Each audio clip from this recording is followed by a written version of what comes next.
Hello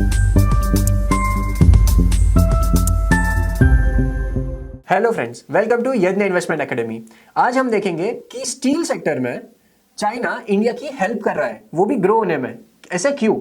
ये ऐसा कैसे हो सकता है कि चाइना वो भी इंडिया को हेल्प करेगा किसी भी सेक्टर में, वो भी ग्रो करने में? और China being the largest producer of steel with 1100 million tons of capacity of production, being the largest producer, India की क्यों हेल्प करेगा? और India being the second largest producer is just at 120 million tons का capacity.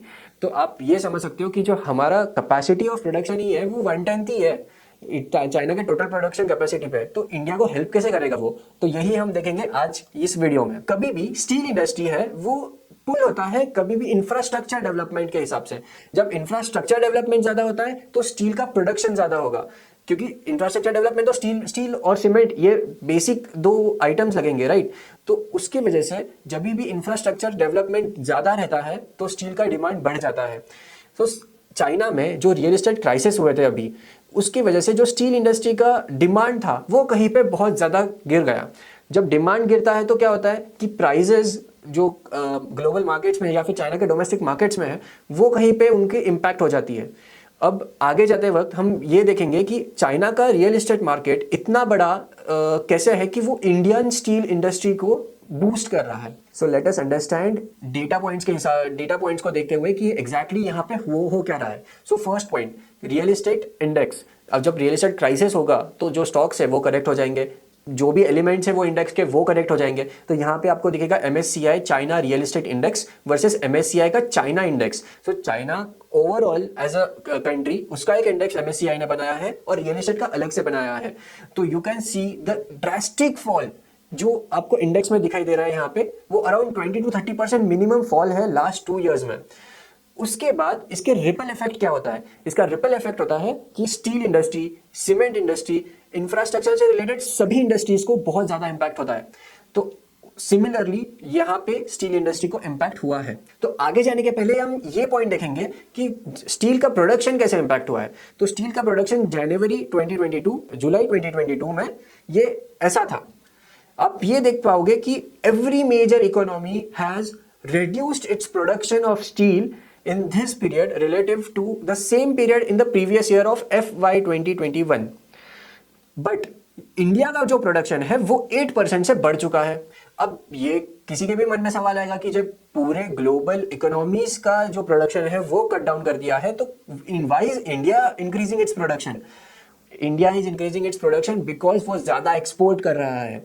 अब आप बोलोगे कि जब चाइना इतना उसका जो प्रोडक्शन है which is 10 times of India, जब उसका प्रोडक्शन थोड़ा भी अगर घट जाता है तो क्या फर्क पड़ता है? वो एक्सपोर्ट थोड़ी ना कम करेगा। तो ये जो गैप है वो कैसे क्रिएट हुआ है, तो I explain you in the next part. So आप ये देखिए कि जो एक्सपोर्ट्स हैं, जो चाइना एक्सपोर्ट कर रहा है, net exports. So net exports क्या होता है? जो मैंने टोटल एक्सपोर्ट्स किए माइनस माई इंपोर्ट्स, वो मेरे नेट एक्सपोर्ट्स हो गए। तो अब नेट एक्सपोर्ट्स के अगर हम डेटा देखें लास्ट कैलेंडर ईयर में 2021 यानी जनवरी 2021 टू दिसंबर 2021 में China was the highest exporter as everyone expected. China was the highest exporter of steel and India यहाँ पे 4th नंबर पे था। But the interesting thing to note here is China का जो total production capacity है उसका सिर्फ 3.5% वो एक्सपोर्ट करता है, वेयर एज इंडिया का जो टोटल कैपेसिटी है उसका अराउंड 12% ये एक्सपोर्ट होता है। तो यू कैन सी इंडिया तो 4th नंबर पे है ही, but as a total capacity अपना जो है उसका 12% अगर हम एक्सपोर्ट करते हैं, इसका मीनिंग ऐसा होता है कि जो हमारा डोमेस्टिक डिमांड है वो डोमेस्टिक डिमांड में कहीं पे हमारा डिमांड उतना है नहीं जितना चाइना का डोमेस्टिक डिमांड है। और चाइना का जब डोमेस्टिक डिमांड ही गिर चुका है तो आप समझ पाओगे कि उनका जब प्रोडक्शन, जो अगर मैंने कांस्टेंट बेसिस पे मेरा प्रोडक्शन अगर होता है और मेरा डिमांड ही डोमेस्टिक में गिर जाता है तो it will impact my domestic industry tremendously. Whereas India का अगर डोमेस्टिक डिमांड गिरता भी है बट जो एक्सपोर्ट है, अगर वो एक्सपोर्ट मुझे अपॉर्चुनिटीज मिल रही है तो I will export the whole steel बाहर। सो अब नेक्स्ट पार्ट में हम ये समझेंगे कि एग्जैक्टली चाइना हेल्प कैसे कर रहा है इंडिया का। तो क्रोनोलॉजी समझिए। फर्स्ट हाउसिंग क्राइसिस आ गया, हाउसिंग क्राइसिस की वजह से हाउसिंग की डिमांड कम हो गई, उनके प्राइसेस इफेक्ट होने लगे। उसके बाद स्टील इंडस्ट्री जो है उसका डिमांड कम हो गया, स्टील का डिमांड कम हो गया तो प्रोडक्शन घट गया, प्रोडक्शन घटने के कारण और चीजें भी है जहां पे हम समझ सकते हैं कि रॉ मटेरियल प्राइसेस बढ़ गए हैं, और चाइना में कहीं पे जो मेजर स्टील प्रोड्यूसर्स है उनको फिजिबिलिटी नहीं दिख रही है, फाइनेंशियल फिजिबिलिटी नहीं दिख रही है, इसलिए उन्होंने प्रोडक्शन कट डाउन कर दिया है। तो keeping all this in mind, there is a export में जो ग्लोबल जहां पे चाइना केटर करता है, जो जिस मार्केट्स में केटर करता है, वो केटर्स में बहुत बड़ा एक गैप, डिमांड सप्लाई का गैप क्रिएट होगा, right.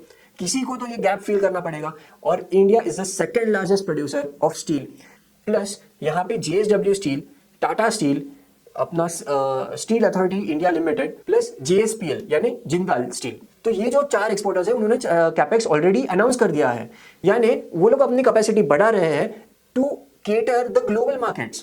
Now Indian markets are already, they are catering already to the Indian markets, domestic markets. We import very small fraction of steel, that too it is a specialized steel. It's not like कि हम बना नहीं सकते, but वो जो steel का quality है, जो ग्रेड है, वो एक स्पेशलाइज स्टील होता है, वो अलग इंडस्ट्री में यूज होता है।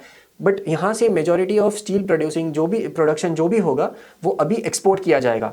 सो now let's come to the last part of the video, कि जब चाइना ने वो गैप क्रिएट कर दिया है और इंडियन कंपनीज वो गैप फिल करने की कोशिश कर रही है अपने कैपेक्स अनाउंस करके, और जो over a period of next few years जो कैपेक्स बिल्ड हो जाएगा, उसके बाद इंडिया का प्रोडक्शन और एक्सपोर्ट दोनों बढ़ जाएगा।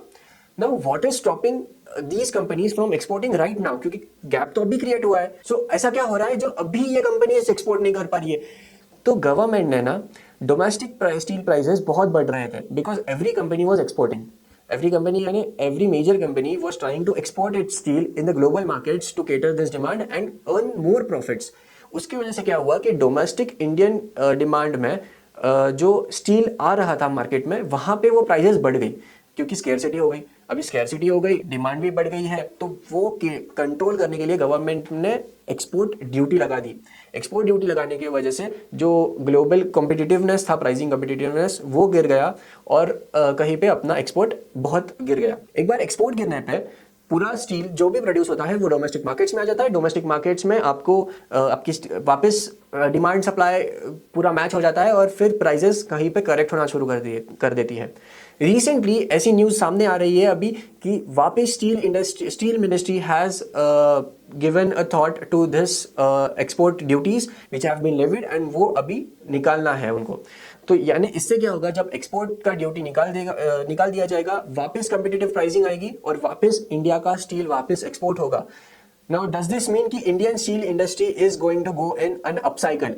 तो maybe yes, maybe no, depends कि जब एक्सपोर्ट ड्यूटी निकलेगा और जो कम्पिटिटिवनेस है वापस इंडिया की प्राइसिंग में आ जाएगी, तो India is definitely going to be a major exporter of steel in the global markets, and these are the companies you should look at, and we have this table right here.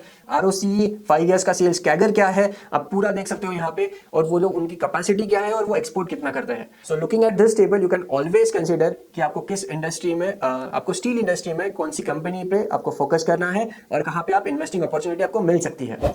सो ऐसे videos के लिए हमारे साथ बने रहें। Thank you.